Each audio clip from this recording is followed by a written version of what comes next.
yaitu tentang pengambilan keputusan berbasis nilai-nilai kebajikan. Nah, mungkin ada beberapa pertanyaan yang akan saya sampaikan ke Bapak terkait untuk wawancara hari ini. Begini Pak, karena ini tugas praktek pengambilan keputusan, boleh saya mengajukan beberapa pertanyaan Pak untuk untuk wawancara Bapak. Iya, silakan. Iya, terima kasih Pak. Jadi begini Pak, selama Bapak menjadi kepala sekolah di SMPN 1 Pandeglang ini, adakah suatu masalah yang pernah Bapak hadapi selama di mana masalah itu menimbulkan dilema etika atau moral gitu ya? Gimana itu dalam penyelesaiannya? Ya, pastilah kita di dalam berorganisasi bahkan mengarungi kehidupan ini berhadapan dengan masalah yang sebenarnya itu masalah yang seolah-olah bertentangan, tetapi semuanya bisa dianggap sebagai sesuatu yang benar atau dalam kondisi tertentu dianggap sebagai sebuah kebaikan. Nah, ini yang biasa kita sebut sebagai dilema etika. Benar ketemu benar, baik ketemu dengan kebaikan. Tapi sesungguhnya kita bisa mempertimbangkan mana yang paling baik, mana yang paling benar.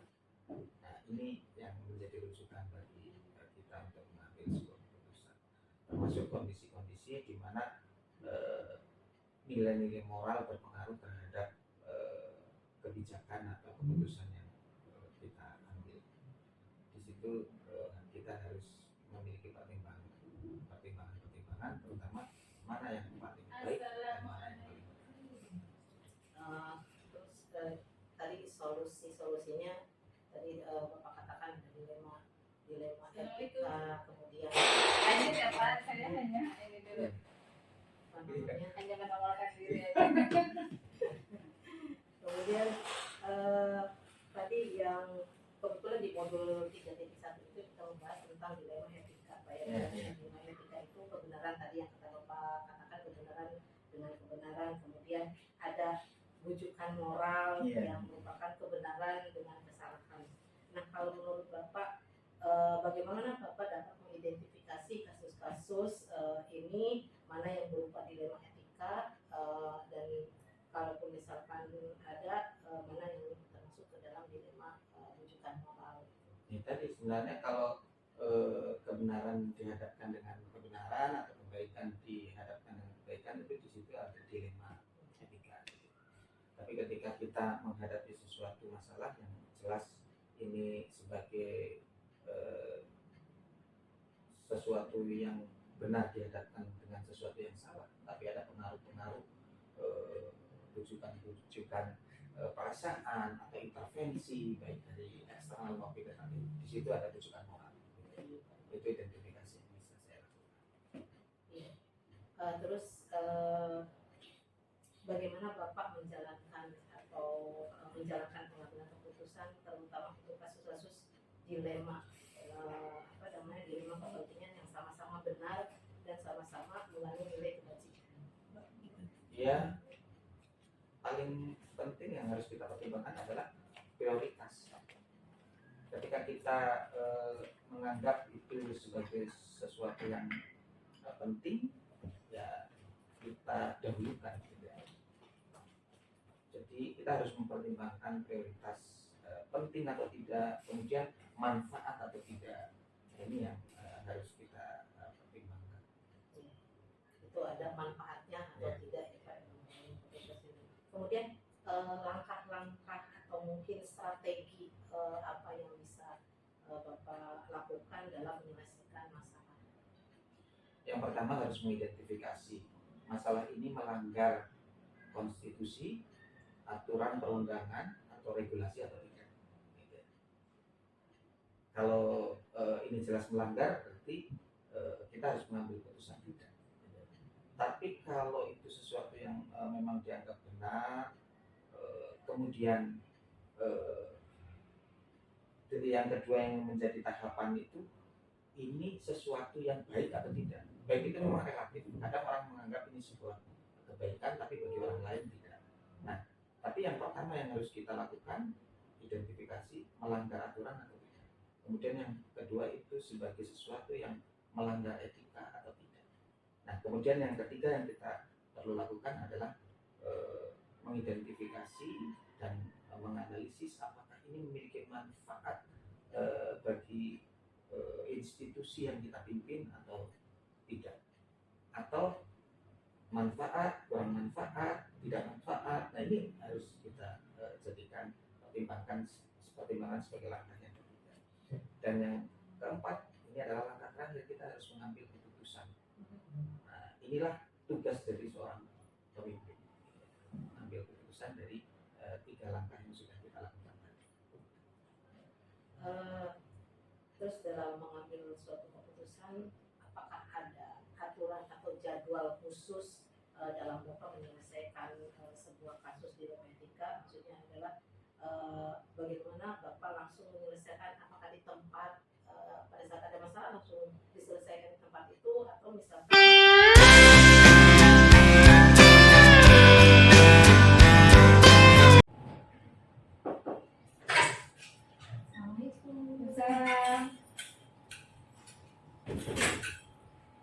apa kabar? Alhamdulillah Ibu, silakan Bu.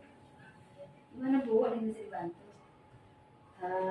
Ya Bu, ini ada sedikit tes wawancara. Kebetulan di calon gubernur ini ada tugas untuk 3.1 tentang pengambilan keputusan berbasis nilai-nilai kebajikan. Jadi kami itu diberi tugas untuk mewawancarai kepala sekolah terkait praktik pengambilan keputusan. Nah, bolehkah saya mengajukan pertanyaan atau wawancara kepada Ibu? Boleh sih, silakan yang ada di sekolah ya Bu ya. Iya, jadi keputusan di sekolah yang Ibu alami selama ini, Peristiwa di sekolah. peristiwa di sekolah ini. Silakan. Iya. Selama Ibu menjadi kepala sekolah di sini udah berapa lama? Saya dari tahun 2016, Berarti hampir 7 tahunan ya. Itu sudah cukup lama juga ya Bu ya. Segala konflik mungkin banyak lah ya gitu. Ada.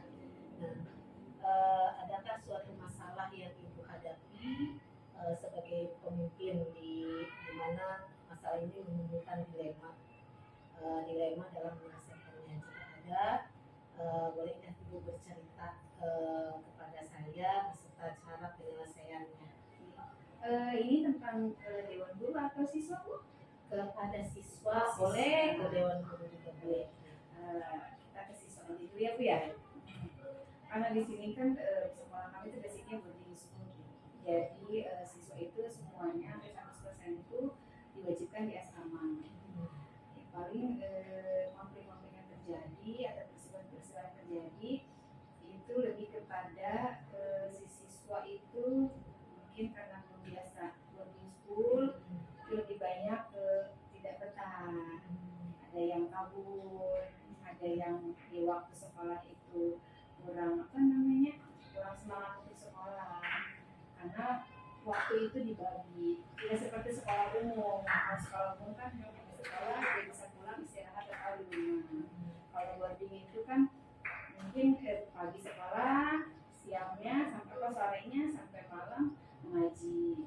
Jadi mungkin waktunya lebih banyak untuk belajar. Jadi mungkin waktu istirahat dan waktu bermain itu mungkin lebih sedikit. Nah, kalau yang terbiasa, nah itu konflik terjadi di situ.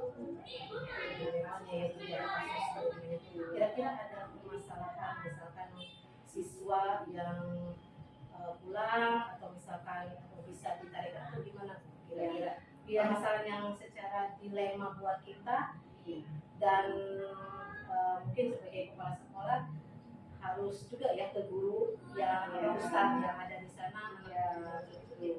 Itu kita biasanya kerjasama dengan pihak pondok yang mengurus. Jadi kan di situ jadi ada 2 lembaga, akhirnya 1 lembaga yang ada mari di dalamnya itu kita berada di bawah pondok, di bawah pondok pesantren. Kita kerjasama dengan pengurus ustadz dan ustazahnya. Nah biasanya yang kabur itu selain mengganggu sekolah, mengganggu di pondok juga Bu. Biasanya nggak betah, kabur. Nah itu nanti kalau yang males-males biasanya masih ditangani secara pendekatan ke siswa. Kalau yang kabur ya itu kita harus hubungannya dengan orang tua. Jadi itu pendekatan aja dulu dengan orang tua dan anak ya.